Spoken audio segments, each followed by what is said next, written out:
Bismillah, Assalamualaikum. Berdasarkan kisah nyata dari Mas Tian, akun Twitter Sardian Grenti, X call me Tian X, kantorku yang horor. Sebelum masuk ke selengkapnya, mari kita berdoa. Bismillahirrahmanirrahim. Allahumma sholli ala Sayyidina Muhammad. Ini dia selengkapnya, kantorku yang horor. Tweet ini bakal disertai dengan foto atau yang berhubungan dengan kejadian, juga videonya ya. Tapi untuk di Tony FS sepertinya tidak, hanya audio saja ya. Karena saat itu ada video langsung saat kejadian, foto-foto tiap ruangan, rekaman CCTV. Jadi videonya itu mesti Mas Tian edit dulu supaya orang-orangnya tersamarkan gitu wajah-wajahnya. Sebelumnya nih, maafkan ya kalau tulisannya Mas Tian ini agak berantakan, karena Mas Tian belum terlalu mahir nulis ya. Tapi Mas Tian berusaha semaksimal mungkin supaya mudah dipahami teman-teman. Dan teman-teman tahu nggak, baru nulis ini nih waktu nulisnya Mas Tian, kamar temboknya beliau itu udah ada yang ngetuk aja gitu. Ketukan pertama sih masih cuek, namun ketukan kedua mulai mikir, kok tumben ya. Ketukan ketiga langsung nyalain lampu kamar karena khawatir sosok itu mengganggu. Oke, yang bakal Mas Tian cerita ini ya, setahu Mas Tian ya, beliau punya energi yang cukup besar, dan itu energi yang negatif banget. Apa bener ya kalau diceritain mereka bisa ngerasa dan bisa datengin gitu? Bismillahirrahmanirrahim. Yang tahu nanti komen ya, karena penulis ini bukan anak indigo, dan baru sekali seumur hidup melihat hantu. Begitu ya, bercanda teman-teman, tapi ini serius. Ini pengalaman pribadi ya. Kejadiannya 2 bulan lalu waktu ini ditulis ya. Waktu itu pengen langsung ceritain, cuman keadaan masih kurang kondusif, dan aku pun waktu itu masih sering ditempelin, jadi masih males banget. Aku kerja di suatu perusahaan yang tidak bisa aku sebutkan. Kerjanya di luar kota, jadi anak rantau gitu deh.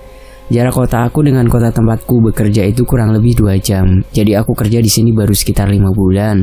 1 bulan terakhir ini udah libur ngantor karena corona, waktu itu pandemi ya. Makanya mumpung lagi jauh dari tuh kantor yang super horor, aku pengen ceritain kelakuan mereka. Oke, aktivitas di kantor seperti biasa selayaknya kantor pada umumnya. Kantorku bersih dan tata ruangannya unik, nggak ngebosenin, jadi bukan tua ya. Kan biasanya tuh bangunan tua yang selalu jadi tempat horor dan sarangnya makhluk tak kasat mata. Tapi ini beda. Kenapa beda? Ternyata ada sejarahnya dan ada penyebabnya kenapa itu kantor bisa horor banget. Semua orang di kantor udah tahu kehororan kantor ini, tapi yang orang kantor tahu hanya kantor ini horor dan ada penunggunya saja. Udah itu doang. Orang kantor yang aku maksud ini adalah orang kantor office dalam yang masuk pagi pulang sore, gak ada shift-shiftan. Yang sering ngalamin kejadian horor itu adalah si CS yang memiliki 3 shift kerja, pagi, siang, malam. Bagi mereka gangguan-gangguan itu udah biasa, seperti suara kursi digeser, pintu diketuk, suara mesin fingerprint nyala, langkah kaki, suara naik turun tangga, nyanyian, teriakan, pokoknya macem-macem. Sampai ada satu malam di mana anak-anak yang shift malam udah gak tahan dengan gangguan dan aktivitas di kantor. Malam itu yang shift malam ada 2 orang. Dari jam 9 malam mereka udah ngeluh di grup WhatsApp yang khusus mereka doang nih. Katanya ada suara bangku yang geser-geser, terus suara lari. Semua aktivitasnya terjadi di lantai 2. Waktu itu aku dan leadernya CS lagi main futsal. Selesainya jam 11 malam. Jadi yang ada di grup itu ya cuman si leader CS ini. Terus leader ini infoin ke kami, katanya anak-anak diganggu di kantor. Kebetulan malam itu yang futsalan anak-anak kantor. Habis futsal kami keangkringan sampai jam 12:30. Tiba-tiba anak-anak di kantor minta tolong disamperin. Jadi aku putusin untuk ikut ke kantor, nemenin leadernya karena yang lain pada takut. Terus alasan badan pegel, lelah, habis futsal, bla bla bla. Entah kenapa waktu di jalan OTW ke kantor, ada satu teman aku, sebut aja si kampret, tiba-tiba mutusin untuk join juga. Padahal sebelumnya dia nggak mau ikut alias nggak mau repot. Tapi jujur deh, dengan ikutnya dia malam itu, aku bersyukur banget. Oh ya, ntar aku jelasin ya kenapa aku namain dia dengan si kampret. Oke, kami beriringan ke kantor. Keadaan mood si leader malam itu udah emosi banget.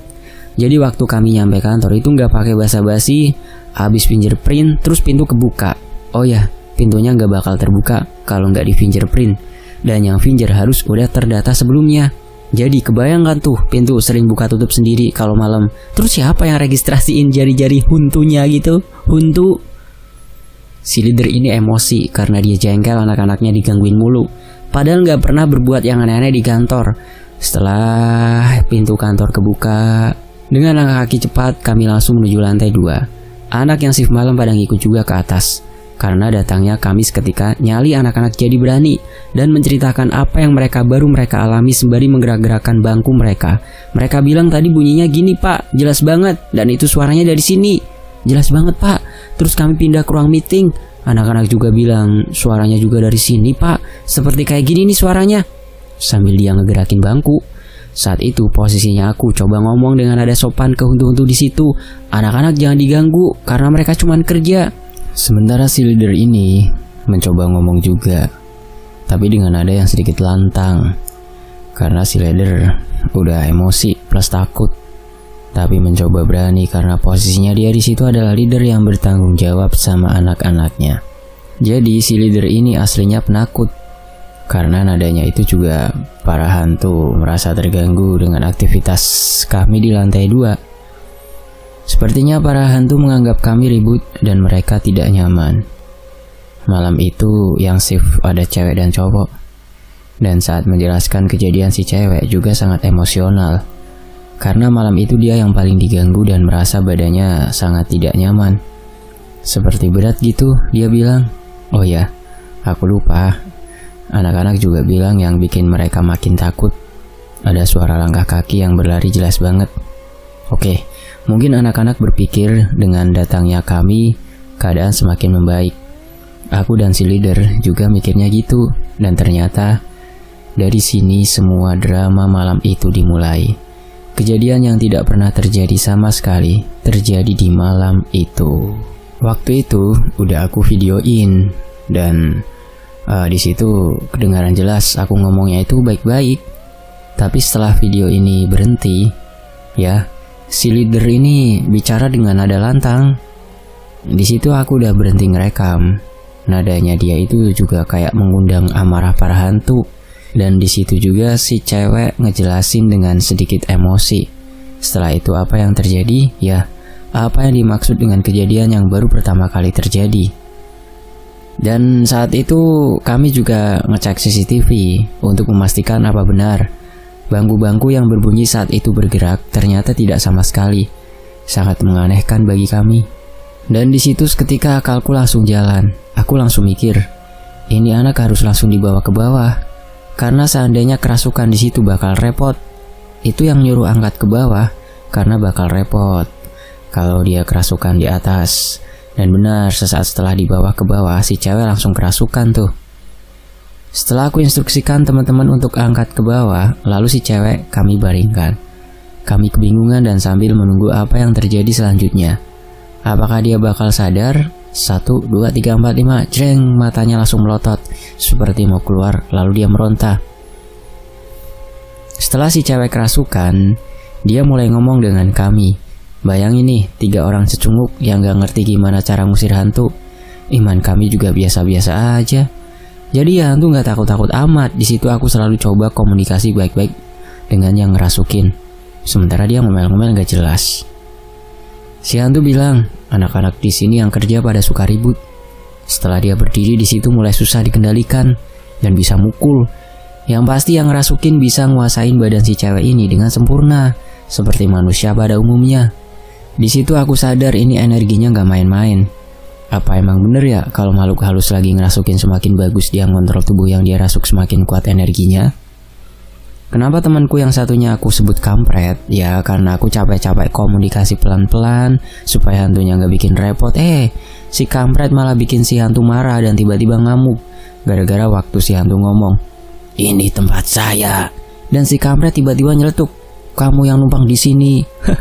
Di sini aku ngakak dalam hati karena si kampret langsung digebukin sama tuh hantu. Leher si cewek langsung ngadep ke si kampret. Sumpah, kayak adegan film action. Dia ditabokin tuh. Terus gak bisa nabok balik, cuma bisa defend doang, bertahan. Disinilah asal mula dia aku sebut si kampret, si leader kampret. karena emang gak ada tata keramanya sama makhluk ciptaan. Ya hantu juga kan ciptaan ya. Pas udah kami tanyain dia si hantu udah berapa lama tinggal di situ, dia ngejawab 35 tahun. Dan si kampret terdiam. Dalam hati aku, mampus lu kampret. Dan si cewek yang kerasukan ini energinya makin kuat nih. Dan kami ngerasa udah bukan ranahnya kami lagi kalau keadaannya makin runyam gini. Hantunya udah gak bisa diajak ngomong baik-baik. Dan si leader coba cari bantuan ke security area perkantoran. Sementara aku sama si kampret coba megangin si cewek supaya gak kemana-mana sambil nunggu bantuan datang. Oh ya, ada bagian lucunya nih.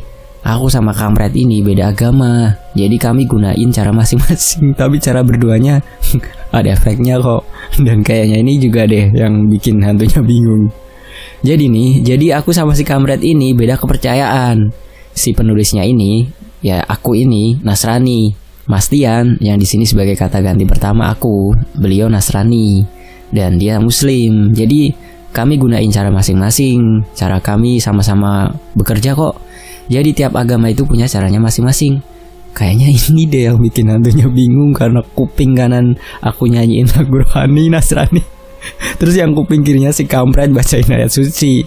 Dan mungkin hantunya mikir, ini yang mana sih yang mau gue dengerin gitu. Bodoh ah. Mendingan gue lanjut lagi ronta-ronta. Mungkin gitu kali ya kata si hantunya. Dan datanglah bantuan pertama yaitu satpam. Baru masuk berapa langkah dia langsung bilang, Tunggu, saya panggilin teman saya ya. Kata si bapak ini, temannya bisa ngurusin yang beginian. Ada ilmunya gitu. Temannya si bapak ini satpam juga, cuman beda pos. Kebetulan lagi shift jaga malam itu. Dan itu setelah satpam yang sakti itu datang, katanya sih pas lagi dirasukin tiba-tiba sosok yang lain masuk lagi.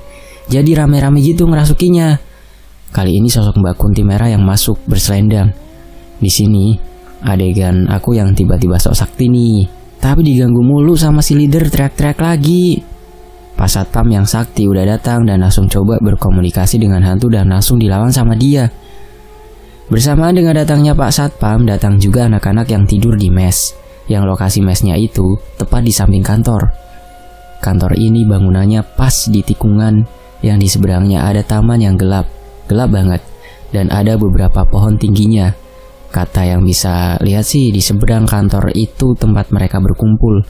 Kembali lagi soal anak mes. Anak-anak di mes ini bukan pegawai, melainkan mereka masih di training untuk direkrut menjadi pegawai jika memenuhi kriteria. Kebetulan hari itu ada kegiatan training. Si leader yang menginstruksikan untuk memanggil mereka supaya ada tambahan personil untuk megangin si cewek yang kerasukan ini nih. Malam itu di mes ada 4 cewek dan 4 cowok yang masing-masing punya ruangan sendiri. Jadi nggak digabung ya. Cewek di ruangan atas, nah si cowok di ruangan bawah. Singkat cerita 3 cowok datang ke kantor. Yang 1 orang mutusin untuk lanjut tidur, padahal dia tahu ada yang kerasukan di gedung kantor. Sumpah santai banget tuh anak, gak ada takutnya. Lanjut tidur aja terus matiin lampu juga. Dari posisi duduk si cewek, kita baringin di kasur matras supaya lebih mudah meganginya. Pak Satpam itu punya bulu landak gitu.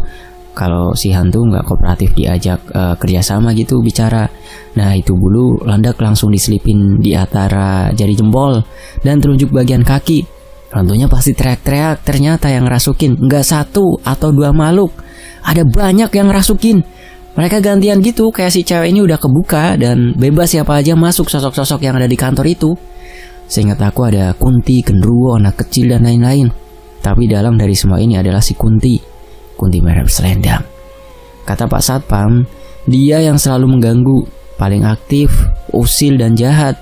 Nama Mbak Kuntinya adalah Siti. Ada gambarnya tuh, bulu kelandaknya juga yang ditempel di jari kakinya. Teriaknya sampai nyaring. Terus lama-kelamaan Pak Satpam jadi kesel juga sama Mbak Kunti. Untuk gambarnya nanti kalau nggak lupa saya sertain ya. Oke lanjut. Pak Satpam benci banget karena berbuat sesukanya si Kunti itu dan gak bisa diajak bicara baik-baik. Malah dia nari-nari gitu pakai selendang. Selesai dia nari, selendangnya dibakar sama Pak Satpam. Terus dia nyari-nyari gitu, dia bilang, selendangku mana? Udah saya bakar, jawab Pak Satpam. Dalam hati aku mikir, kalau dibakar, panjang dong urusannya ini, bakal perang, aduh. Setelah banyak berdebat yang ngerasukin silih berganti, akhirnya hantunya nyerah juga. Dia mau keluar dari tubuh itu, tapi minta dianterin ke atas tempat si hantu nyembunyiin jiwa si cewek ini. Di lantai 2 itu. Jiwanya disembunyiin, raganya ditinggalin. Terus raganya dimasukin sama banyak penghuni. Ini kelakuannya si Kunti nih. Astagfirullah. Ya, di lantai 2 itu, di atas ya, ada semacam tempat barang gitu. Kalau di rumah kita itu semacam tempat jemuran, ya. Di gedung ini banyak perusahaan yang barangnya udah nggak dipakai ditumpuk di situ aja. Dan di sini nih salah satu jalur favoritnya mereka. Jiwanya si cewek itu ada di atas lagi naik tangga, lagi di samping tandon. Si hantu minta dibawa ke area tandon itu untuk ngembaliin rohnya si cewek. Katanya jemput di situ aja. Nggak diturutin sama Pak Satpam. Bawa dia ke sini, ujar Pak Satpam. Pak Satpam udah emosi juga sih. Singkat cerita si cewek sadar. Sebelum itu Pak Satpam udah janjiin pengen ketemu sama si Kunti merah. Mbak Kuntinya kabur terus langsung dikejar sama Pak Satpam. Mbak Kunti kabur ke mes yang ruangan khusus cewek. Aduh, merinding saya nih. Ruangan itu emang tempatnya si Kunti. Malam itu cewek-cewek yang di mes udah pada tidur dan tiba-tiba digedor 3 kali sama Pak Satpam. Kata anak mes, gedornya kuat banget. Mereka sampai kaget. Bahkan ada yang lompat dari kasur tingkat 2. Bayangin seberapa kagetnya mereka. Dan mereka sempat ragu untuk ngebukain karena takut itu orang yang mau berbuat jahat. Dan akhirnya pintunya pun dibukain dan Pak Satpam langsung baca doa gitu sambil ngejulurin tangannya ke depan. Ternyata si Kunti masuk ke situ dan langsung berdiri di ujung depan pintu WC. Aneh ya, lagi Pak Satpam langsung manggil nama salah satu anak yang di kamar itu. Padahal nggak pernah kenal dan tahu, sebut aja namanya, Kiki. Dan Pak Satpam bilang begini nih, Kiki mana? Saya Pak, saut Kiki. Ih, Pak Satpam sakti bener nih. Pak Satpam bisa tahu nama orang padahal nggak kenal. Teman-teman yang lain pada bingung. Mereka sampai ngira si Kiki dicariin orang tuanya. Iya kali jam 2 pagi dicariin orang tua di mes. Demi apa kan? Pak Satpam hebat. Kenapa Pak Satpam bisa nyeletuk nanya si Kiki? Ya jadi gini nih kata Pak Satpam. Di kantor itu ada satu sosok kakek-kakek bertongkat baik yang tinggal di area paling atas gedung tuh, gedung kantor. Nah, beliau kakek itu yang ngomong dan ngasih tahu nama Kiki itu ke Satpam. Ternyata si Kiki ini salah satu yang diincar sama Mbak Kunti. Astagfirullah. Tapi nggak bisa. Si Kunti nggak bisa karena si Kiki ini ada penjaganya. Yang ngasih itu orang tuanya, penjaganya itu. Pak Satpam sih bilang gitu. Horor nggak tuh? Ngetuk pintu kamar jam 2 sambil baca doa terus manggil nama kita. Terus nggak lama pergi. Cewek di mes ini belum ada yang tahu apa yang terjadi. Aku suruh anak cowok jangan kasih tahu apapun. Dan akhirnya Pak Satpam pun pergi setelah gebukin Mbak Kunti pakai ilmunya dia. Pak Satpam bilang, lanjut aja tidurnya dan kunci pintunya. Anak cewek penasaran dan takut ada apa ini. Kiki langsung ngechat aku nih. Dan chatnya seperti ini nih. Pak Andi, Pak, ini iya. Ada apa di mes nih? Oh nggak ada. Kenapa barusan kamar diketok nggak wajar? Ini kata si Kiki nanya. Ngeri banget Pak. Gemeter parah nih cewek semua lagi di kamar. Buruan Pak, nggak dikasih tahu kenapa sih Pak? Ada yang ultah tadi, ada yang ngerjain tadi mungkin. Lagian maksain buat nggak begadang, baru pada lelap semua. Nggak lucu Pak. Anak-anak di bawah tadi di luaran. Tapi serius ini yang di mes kamu bangun semua kah kalian? Bangun semua Pak ya, gimana? Kasarnya tuh kayak didobrak itu pintunya. Ya udah tidur aja nggak apa-apa ya. Anak-anak bawah tadi tuh yang dobrak-dobrak. Ih masa iya sih Pak, ada yang ulang tahun Pak. Tapi si bapak-bapak yang ngetok ngeri banget, gedor-gedor keras banget, kayak ada hal lain gitu. Terus kayak didoain gitu, buru dia pergi dan bilang besoknya aja dikasih tahu. Ada apa sih Pak sebenarnya? Ya udah keluar sini depan. Nah begitu si Kiki tanya. Tadi itu Pak Satpam cuma ngeprank. Tradisi di sini begitu. Hari terakhir anak mes pasti diprank semuanya gitu kok. Gak apa-apa, kalian gak usah takut ya. Kami minta maaf loh kalau udah bikin takut tuturku nih. Tapi sambil baca doa kok Pak itu dobraknya. Iya emang pranknya gitu, sahut aku lagi. Dan akhirnya mereka percaya sama aku. Walaupun masih bertanya-tanya ini ada apa, akhirnya aku pergi. Aku suruh mereka untuk tidur lagi.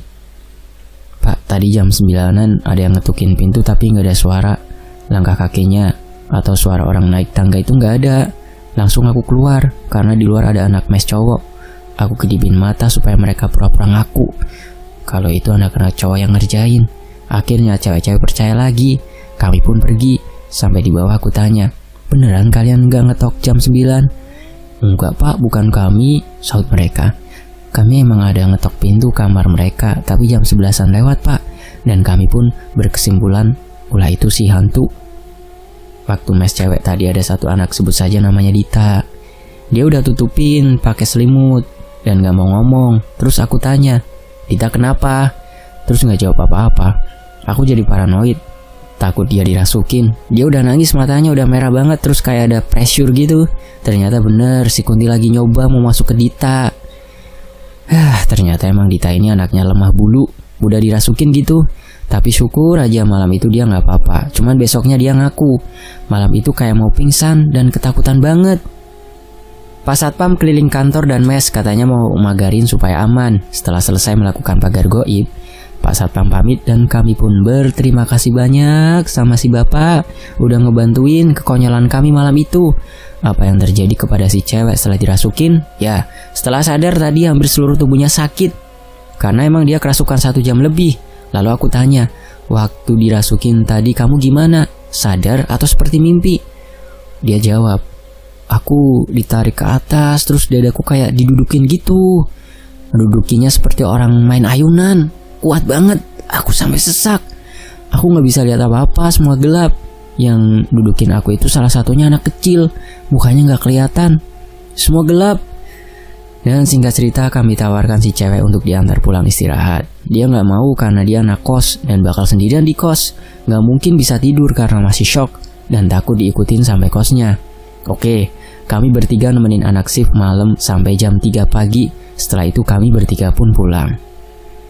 Kebetulan aku sama si leader ini satu kontrakan, jadi kami pulang bareng. Kondisi badan kami capek banget ternyata. Energi kami udah terkuras banyak karena ngeladenin makhluk itu. Aku juga masih parno banget. Aku yang biasanya tidur matiin lampu kali ini enggak. Takut ngeliat yang enggak kan, jadi nggak bisa tidur. Sementara paginya masuk kerja. Akhirnya aku baru bisa tertidur jam 4. Aku nggak inget kebangun jam berapa. Waktu aku kebangun, pakaian aku yang digantung di belakang pintu kok gerak-gerak kayak bergelombang gitu. Tatapan, aku fokusin lagi. Sempet heran karena aku ngantuk banget. Aku pun lanjut tidur. Aku mikirnya itu anginnya gitu. Kipas yang terpantul dari tembok jadi bisa menggerakkan baju aku yang di belakang pintu kamar. Posisi kipasnya ngebelakangin pintu. Jadi yang paling masuk akal ya pantulan dari kipas. Waktu pagi-pagi sembari siap-siap berangkat kerja, aku ngelakuin studi kasus. Ternyata tuh pakaian aku nggak bisa gerak. Idih. Kalau cuman karena pantulan angin dari tembok, sampai aku besarin tuh kipas keputaran paling badai, baju aku juga nggak gerak. Sontak aku langsung berpikir, fix ini aku digangguin dan diikutin sampai rumah. Pagi itu aku berangkat kerja dan orang office udah pada heboh, penasaran pengen lihat videonya. Waktu ceritain sama leader dia bilang gak ada tidur sampai pagi karena gak tenang banget pikirannya kemana-mana. Ditambah dia emang penakut. Ini bikin tambah fix kami berdua digangguin. Dan si Huntu ada yang ikut ke kontrakan. Aku WA si kampret dan dia bilang dia pegel-pegel juga. Jadi kami bertiga ini ternyata udah ditandai sama hantu-hantu di kantor dan bakal diintimidasi secara goib terus-terusan. Badanku sakit semua anjir, lemes lagi. Sama, cuk, kumpul rumah malam. Ngapain jir? Ceritain aja. Lemes kakiku. Gitu isi WhatsAppnya. Sementara itu Pak Satpam pagi harinya datang lagi ke kantor karena memang beliau udah janji mau ngelakuin sedikit ritual pemagaran yang lebih keras. Jujur aku sebenarnya gak percaya sama yang begini, cuma ya ikutin aja lah. Pagi itu juga ada anak-anak mes cewek turun dan mau menuju ruang pelatihan atau seleksinya mereka.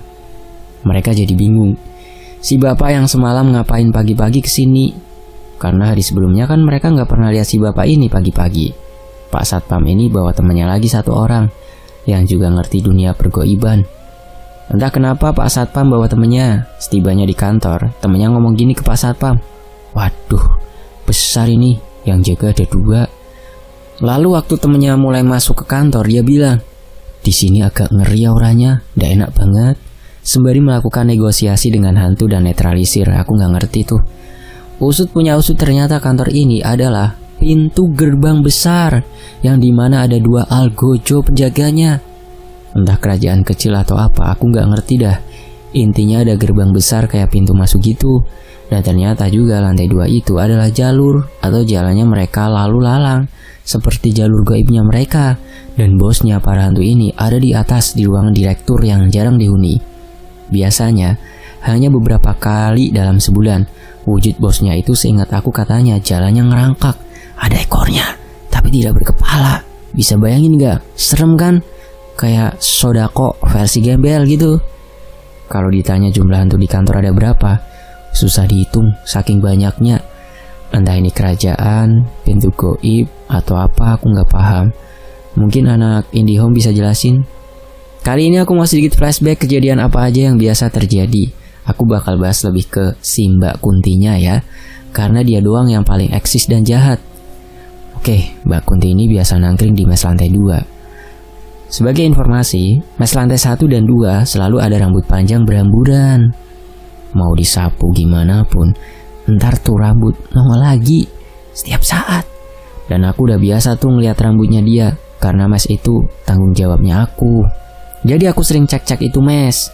Jadi si Mbak Kunti ini suka keramas di toilet dan sisiran di kamar itu.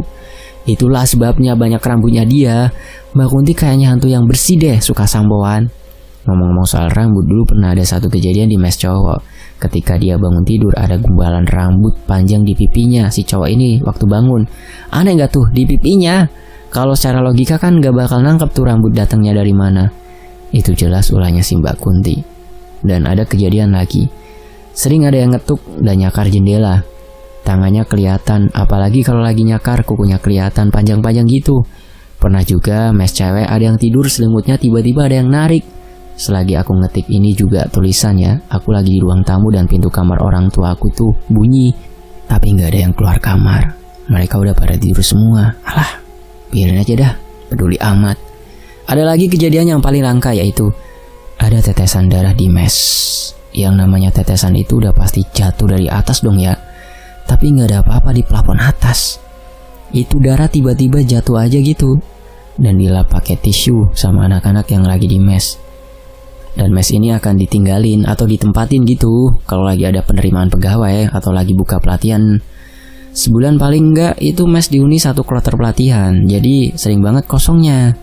Pas lagi tidur juga ada yang ditambahin wujudnya, tapi nggak jelas gitu. Mbak Kunti juga sering nangis-nangis nggak jelas. Pokoknya yang di mes nggak ada yang gangguin sama dia. Semua pasti kena. Maksudnya digangguin semua gitu, pasti kena. Dan untuk kamarnya itu nanti ada fotonya ya, kalau saya nggak lupa ngeditnya gitu ya teman-teman ya. Dan di foto itu juga ada jalur alam goibnya mereka ditunjukin sama mas penulisnya. Dan kata si Pak Satpam Saktinya itu ya, bosnya si hantu itu udah dikunci atau dipagarin di ruangannya. Dia jadi nggak bisa keluar. Tentunya dipagarin versi goib ya. Tapi biarpun dipagarin dari luar, jujur masih ada yang gangguin. Aku nggak ngerti Pak Satpam magarinya gimana dan maksud dari magarin itu seperti apa. Ada juga kejadian yang dialamin salah satu anak kantor. Sebut aja namanya Ella. Si Ella ini anaknya bisa ngerasain keberadaan hantu tapi nggak bisa lihat.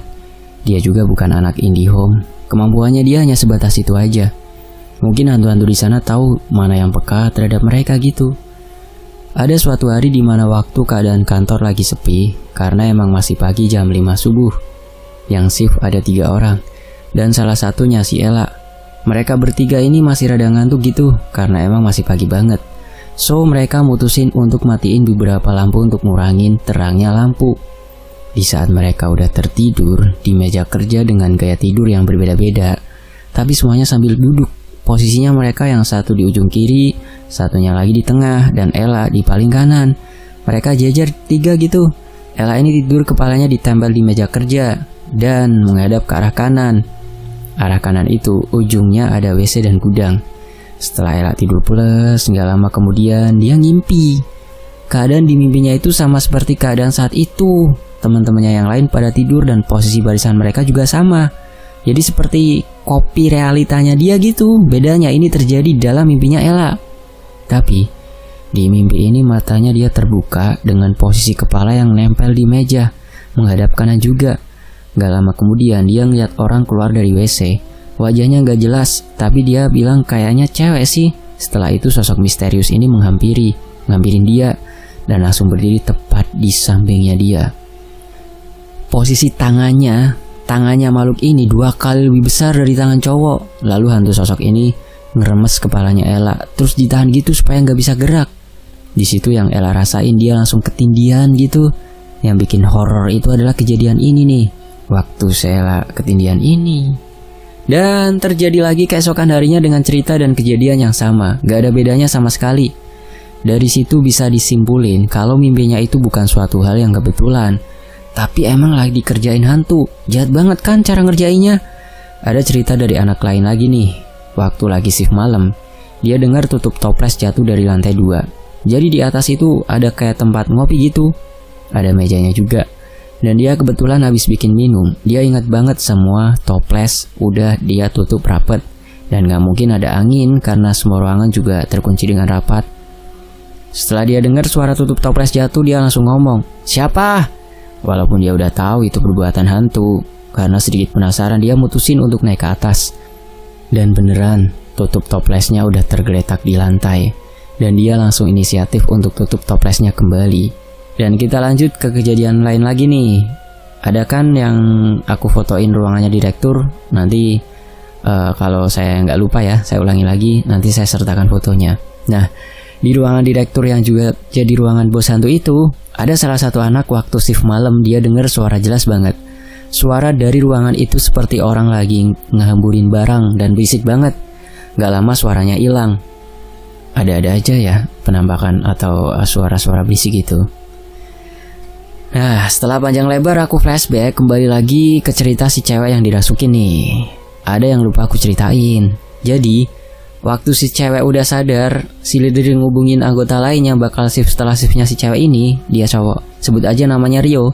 Jadi, si leader ini minta tolong sama Rio melalui telepon untuk turun kerja lebih awal supaya kami bisa pulang. Dan si cewek ada yang nemenin supaya agak rame gitu. Setelah kami bertiga pulang, mereka duduk bareng-bareng gitu, kadang sambil cerita untuk mengalihkan pikiran dari kejadian yang barusan terjadi.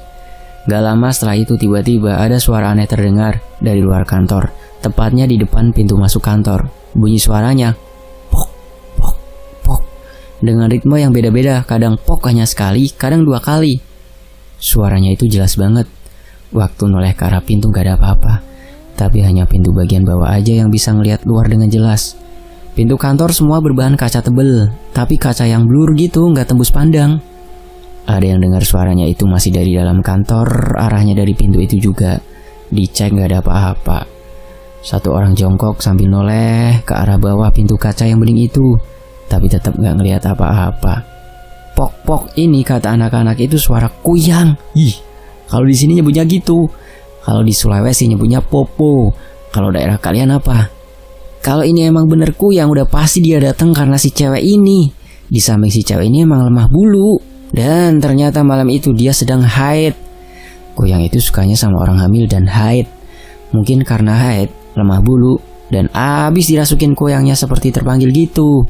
Suara itu terdengar cukup lama. Tapi nggak lama setelah itu menghilang gitu. Apa mungkin karena di dalam ada beberapa orang? Aku ceritain masih di hari pertama setelah kerasukan ya, dimana si leader gak bisa tidur, dan aku yang sempat digangguin juga setelah kami pulang dari kantor. Hari itu kami kecapean banget, karena kurang istirahat. Selama di kantor sih, si leader ini ngaku kalau dia jalanin hari itu jiwanya kayak gak di badan. Perasaan gak enak, lesu, gak ada semangat sama sekali. Pokoknya kayak gak hidup. Begitu juga aku. Seharian itu badanku sakit, pegel banget, rasa pengen pulang aja, malas banget kerja gitu. Hal itu kami sadari setelah kami pulang kerja. Kami saling mengeluh dengan keluhan yang kurang lebih sama. Dan kami sadar sepertinya ada yang gak beres nih di antara kami berdua. Dalam kondisi kurang istirahat dan kerja seharian, malam itu kami berdua ada meeting dengan orang-orang kantor. Yang di lokasinya di kantor itu juga gak enak banget. Jadi kami nyampe rumah, nyantai bentar, mandi terus balik kantor lagi sekitar jam 7:30 malam. Biasanya aku kalau di kantor malam-malam itu biasa aja, gak ada yang aneh. Tapi kali ini aku ngerasa aneh banget. Perasaan gak enak, pundakku rasanya pegel banget, badan berat, gak jelas deh pokoknya. Pikiran aku udah mulai gak enak juga. Aku milih untuk keluar kantor sebentar, untuk nenangin pikiran yang udah kemana-mana. Dan aku pengen ngejauhin tuh hantu-hantu. Sekitar 15 menitan setelah gak tenangan, aku balik lagi ke kantor. Beberapa menit kemudian, aku kok ngerasa hal yang sama lagi ya. Aku chat tuh si Dita. Terus gue chat tuh si Dita padahal kami deketan doang. Cuman aku gak mau aja anak-anak lain denger omongan yang aku ini, apalagi ngebahas si hantu lagi. Malas banget. Jadi ini isi chatnya aku malam itu. Karena si Dita ini gak bisa lihat, cuman bisa ngerasain gitu keberadaan mereka. Ya bahkan kadang tahu hantu lagi berdiri di mana. Aku ngetik nih sama si Dita, "Something wrong?" "Yap," balas Dita. "Gak enak banget." "Siapa? Suasananya atau?" Pak, serius mending Pak Andi duduk samping kita, jangan di situ ya," kata si Dita. Mungkin si Dita ngelihat sesuatu di sampingku. "Emang kenapa tadi?" "Aku saranin untuk malam ini Pak Andi jangan sering sendirian ya, kemanapun. Kalau bisa ditemenin." Nasihat Dita kepadaku. "Emang kenapa Dit?"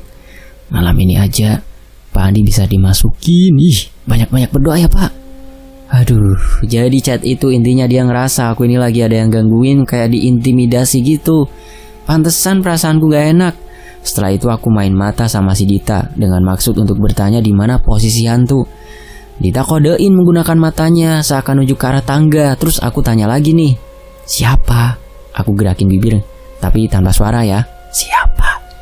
"Cewek," ucapnya Dita. Aduh, makin paranoid aku. Setelah itu aku keluar kantor lagi, tapi kali ini aku duduk di depan pintu masuk kantor. Saat itu aku ngechat temanku yang dulu sering digangguin hantu. Temen aku ini pernah kalau dia ngedenger cerita seseorang dan cerita itu bener bukan ngada-ngada, dia pasti langsung merinding, bahkan lemes gitu, ikut ngerasain gitu. Dan begini isi chat aku sama dia waktu itu. "Iya, ada yang nempelin kamu. Badanku juga gak enak langsung baca chatmu nih, ngerasain gitu. Aduh, bagusnya ngapain aku nih?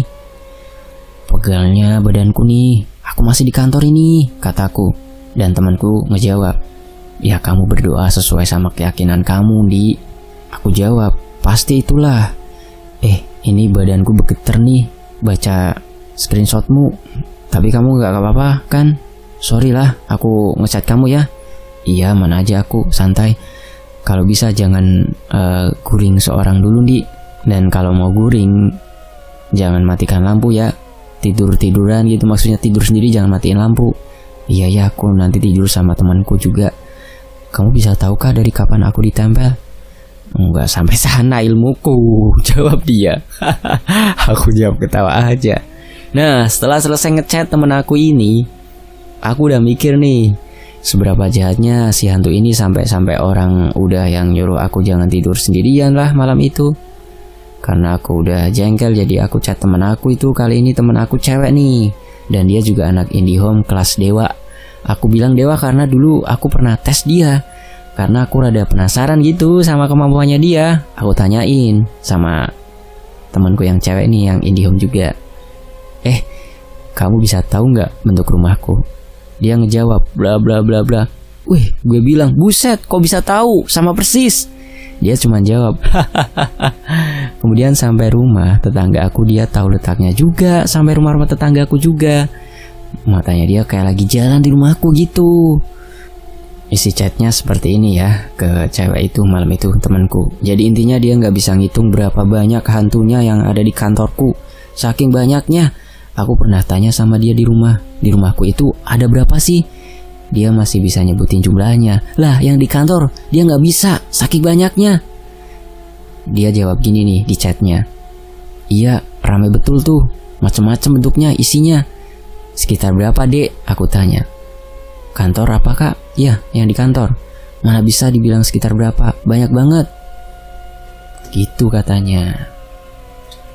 Berarti nyambung nih dengan kata-kata temannya Pak Satpam.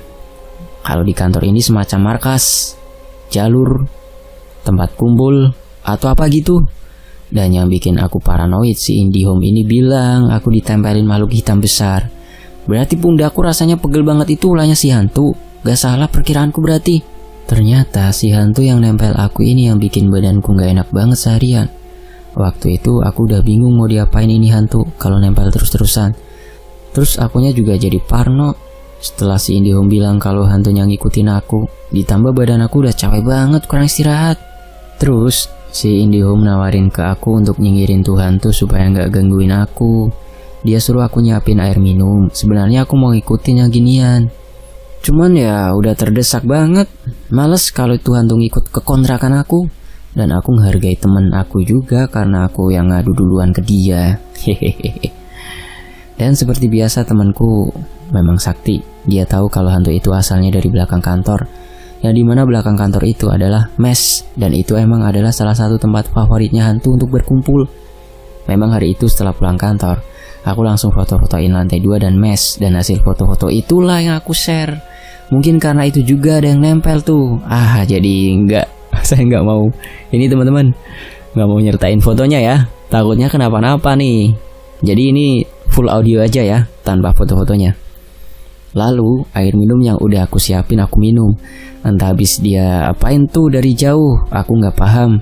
Dia suruh airnya diminum setengah dan setengahnya lagi dicuciin ke muka dan rambut. Karena si leader juga ngeluh mulu, aku tanyain sama temanku, dia digangguin gak? Setelah baca chatnya, aku bakal tahu siapa yang nempelin si leader. Di situ aku tiba-tiba parno lagi.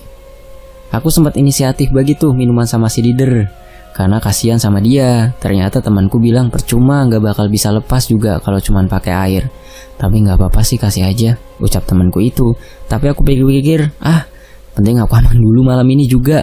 Aku pakai sendiri tuh airnya semuanya. Gak lama kemudian aku mikir lagi kalau si leader ditempelin kunti yang enggak lain dan enggak bukan itu adalah kunti selendang merah yang kampret dan suka gangguin di kantor itu. Berarti tuh kunti ntar ngikut ke kontrakan kami dong. Otomatis malam ini serumah dengan dia. Aduh, harapan aku malam itu semoga aman ya. Dan chat ini nyambung juga dengan yang dibilang temennya Pak Satpam. Temen aku bilang tekanan di kantor emang gak enak. Seumur-umur baru kali itu aku ngerasain gimana ditempelin hantu itu. Temen aku juga ngomong bentuk spesifiknya yang nempel aku seperti apa. Aku juga gak pengen tahu lah, ntar malah bayangin. Setelah aku selesai minum air itu, aku dan leader balik nih. Tapi kami gak langsung pulang. Kami singgah ke pos tempat si Pak Satpam Sakti bertugas. Di situ aku sama leader pengen banget tahu apa sih yang terjadi sama kami kok sampai seharian di kantor badan kami gak enak banget. Pak Satpam jawab, kalian itu gak ada yang ngikutin loh. Sontak aku mikir, wah ini pasti hantunya takut sama si bapak nih. Waktu ini di pos Satpam nih. Begitu kami datengin Pak Satpam, si hantu pada ngilang gitu. Nah di situ kami banyak cerita-cerita hampir sampai sejam. Intinya Pak Satpam pesenin kami jangan takut. Dan kami pun bertanya, selama bantuin kesurupan kemarin bapak ngapain aja? Temennya mereka 2 makhluk saya bunuh, bakar tuturnya. Buset, tambah kesel dong hantunya, dibakar-bakar gitu, pikirku dalam hati. Terus kuntinya gimana pak? Oh itu kemarin habis kejadian itu dia datengin saya, tapi dari jarak jauh. Dia ngomongnya kalau dia mau balas dendam, mau bunuh saya, dan bakal gangguin anak kantor terus-terusan. Terus pak? Tanya kami lagi. Ya saya bilang sama dia kalau mau bunuh saya bunuh aja, sini maju, silakan ganggu orang di kantor kalau bisa. Kunti itu juga gak berani-berani deket karena dia takut, ucap Pak Satpam. Memangnya si Kunti ngomong dari mana pak? Tuh dari balik tembok situ yang di depan rumah bertingkat itu, sembari Pak Satpam menunjukkan jarinya ke arah yang dia maksud. Setelah itu tiba-tiba dia menghilang. Dia cuman menggeletak saya aja itu. Dia pikir saya takut, ucapnya lagi. Setan gak bisa bunuh manusia, tegas Pak Satpam sambil tertawa. Cukup lama kami berbincang dengan Pak Satpam. Ada juga Pak Satpam bercerita kalau dia itu sebenarnya ada pegangannya atau yang jagain gitu. Itu yang bikin beliau jadi sakti dan gak ada takutnya sama sekali sama hantu. Kalau yang aku tangkap sih, Pak Satpam ini kekuatannya itu karena apa yang ada di belakangnya dia. Jadi Pak Satpam ini bukan orang yang memiliki indera keenam gitu. Oke, balik lagi. Padahal malam itu selama di kantor aku ngerasa badan aku gak enak banget seperti yang aku ceritain sebelumnya. Tapi anehnya, setelah aku samperin Pak Satpam, tekanan itu tiba-tiba ngilang. Yang tadinya pundak aku berat, kayak memikul yang berat, Itu yang aku nggak ngerti tuh, sebegitu takutnya hantu-hantu sama si Pak Satpam nih. Pak Satpam bercerita lagi, kalau di daerah ini saya sering dipanggil kalau ada gangguan-gangguan seperti itu. Jadi saya sudah biasa hadapin makhluk halus. Tapi emang saya akuin di kantor kalian itu sedikit berbeda keadaannya. Ya karena itu tadi di sana itu tempat berkumpulnya makhluk-makhluk. Oh gitu ya Pak, jawab kami. Sebenarnya ucapan Pak Satpam itu bikin aku makin parno.